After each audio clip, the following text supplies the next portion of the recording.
এই মেয়েটি হলো পৃথিবীর সবচেয়ে আনলাকি মেয়ে। গল্পের শুরুতে সে জঙ্গলের এক ভয়ানক চোরাবালিতে আটকে যায়। সে যতই বের হওয়ার জন্য জোরাজুরি করে ততই সে নিচের দিকে তলিয়ে যেতে থাকে। মেয়েটির সামনে পড়ে থাকা গাছের গুড়িতে তার কাছে থাকা কোড়াল দড়িতে বেঁধে ছুঁড়ে মারে।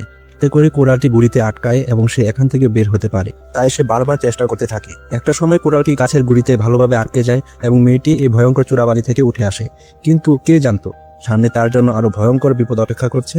সামনে এসে দেখে সমস্ত পশু পাখিদের নির্মমভাবে কেউ মেরে ফেলেছে।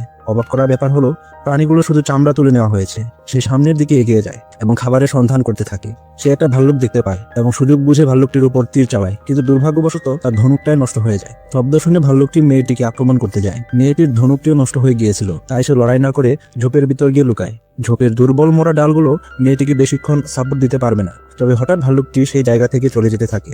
মেয়েটি কিছুই বুঝতে পারে না, কিন্তু যখন সে বাইরে তাকায় দেখে যে ভাল্লুকটি অদৃশ্য কোনো কিছুর সাথে লড়াই করছে। মেয়েটি ভয়ে ভয়ে দেখতে থাকে যে ভাল্লুকটা একটা অদৃশ্য রাক্ষসের সাথে লড়ছে। রক্তের কারণে রাক্ষসটিকে অল্প দেখা যাচ্ছিল।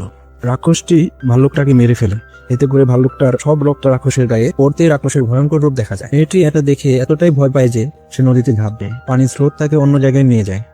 কিন্তু মেয়েটি জানতো না যে রাক্ষসটি যাকে একবার দেখতে পায় তার মৃত্যু নিশ্চিত। মেয়েটি যেখানে ছিল সেখানে একজন জঙ্গলি আদিবাসী এসে ডিস্টার্ব করতে থাকে। সে মেয়েটির হাত পা বেঁধে ফেলে।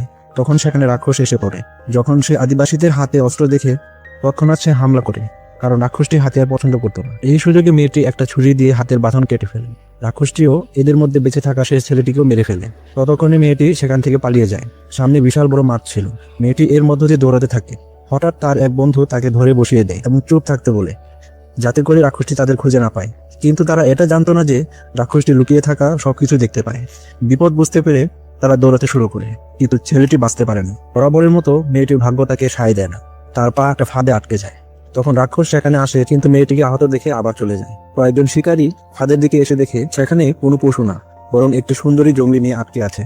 তারা মেয়েটিকে অজ্ঞান করে তাদের সাথে নিয়ে যায়। মেয়েটির যখন জ্ঞান ফিরে সে নিজেকে খাঁচার ভিতর দেখতে পায়। দুষ্টু শিকারীরা তার ভাইকেও ধরে নিয়ে এসেছিল। পরদিন সকালে তাদের দুজনকে একটা গাছে বেঁধে রাক্ষসের জন্য অপেক্ষা করতে থাকে। হঠাৎ সেখানে রাক্ষসটি আসে এবং প্রথমবারের মতো আসল চেহারায় রাক্ষসটিকে দেখা যায়। যখনই রাক্ষসটি মেয়েটির দিকে এগোতে যাবে তার পা শিকারীদের রাখা ফাঁদে আটকে যায়। সুযোগ পেয়ে লুকিয়ে থাকা শিকারীরা বেরিয়ে আসে এবং রাক্ষসটিকে নিচে ফেলে দেয়। মেয়েটি বুদ্ধি করে ফাঁদের এক অংশ দিয়ে হাতের বাঁধন কাটতে থাকে। এদিকে রাক্ষসটি আবারও দাঁড়িয়ে যায় এবং সকল শিকারীদের ভয়ঙ্করভাবে মেরে ফেলতে থাকে। সে এক শিকারীর মাথা দুটুকরো করে ফেলে। এতে করে পেছনের গাছটিও দুটুকরো হয়ে যায়। ভিডিওটি ভালো লাগলে একটা লাইক করে দিন এবং সাবস্ক্রাইব করে অবশ্যই আমাদের চ্যানেলের পাশে থাকবেন।